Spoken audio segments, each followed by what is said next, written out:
সিরাজগঞ্জের রবীন্দ্র বিশ্ববিদ্যালয়ে পরিচালক সহ এক গ্রামেরই ৩৭ জন, তাদের মধ্যে ৫ জন আবার একই পরিবারের। এরকম আরও ৪টি পরিবারের বেশ কয়েকজন আছেন এই তালিকায়। সব মিলিয়ে ১৯৬ জন কর্মকর্তা কর্মচারীর নিয়োগে স্বজনপ্রীতি সহ দুর্নীতির অভিযোগ উঠেছে। এ নিয়ে আদালতে মামলাও করেছেন কয়েকজন চাকরি প্রার্থী। যদিও অভিযুক্তরা দাবি করছেন যথাযথ প্রক্রিয়াতেই চাকরি পেয়েছেন সবাই। তদন্ত করছে দুদক।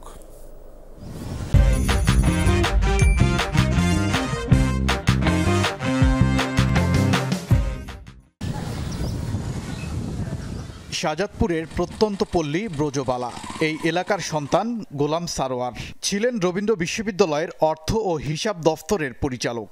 সম্প্রতি সাময়িক বরখাস্ত হয়েছেন তিনি। তার গ্রামের ৩৬ জন চাকরি করছেন বিভিন্ন পদে, ৫ জন আবার একই পরিবারের সদস্য।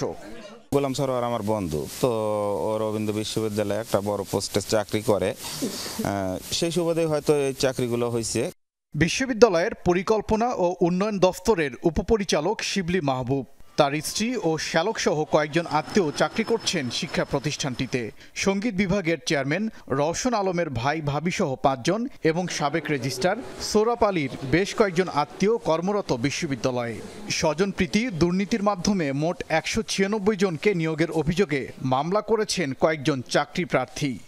ভিসি ছিলেন ডক্টর বিশ্বজিৎ ঘোষ, রেজিস্ট্রার সোহরাব আলী। তারা কিছু লোক তাদের আজ্ঞাবহ আমি বলবো তাদের লোক নিয়োগ দেয়। সিলেকশন করে অ্যাপয়েন্টমেন্ট দেওয়ার পূর্ব মুহূর্তে ওনার ৩ জন অফিসার আমার কাছে কিছু অনৈতিক আবদার করে, তো সেটা আমি গ্রহণ করিনি। আমি না গ্রহণ করে আমি আদালতে দ্বারস্থ হই। আমি হাইকোর্টে আবেদন জানাই, মামলা করি।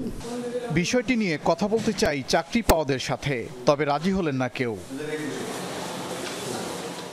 পরিকল্পনা ও উন্নয়ন দফতরের উপপরিচালক শিবলি মাহবুবও কথা বলতে রাজি নন। একটু আপনার সাথে কথা বলে তারপর প্রসিডিউরটা মেইনটেইন করেন।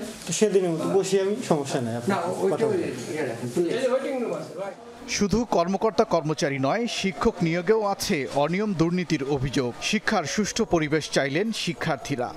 দুর্নীতি নিয়োগ বাণিজ্যের কথা বলছেন, সেটা সত্যি, আমরা নিজেরাও শুনেছি। একটা ঊর্ধ্বতন কর্মকর্তার এলাকা থেকে এতগুলো মানুষের চাকরি কিভাবে হয় সেটা আসলে তদন্ত সাপেক্ষ ব্যাপার। ছাত্রলীগের যারা ছিল এরা ছিল একেবারে গোলাম সারোয়ার গোয়াংদের পালিত লেলিত কুত্তা। আমরা চাই যে যেই দুর্নীতি করুক না কেন তার শাস্তি হতে হবে। এসব অভিযোগের প্রেক্ষিতে এরই মধ্যে বিশ্ববিদ্যালয় পরিদর্শন করেছে মঞ্জুরি কমিশনের সদস্যরা। তদন্ত করছে দুদক।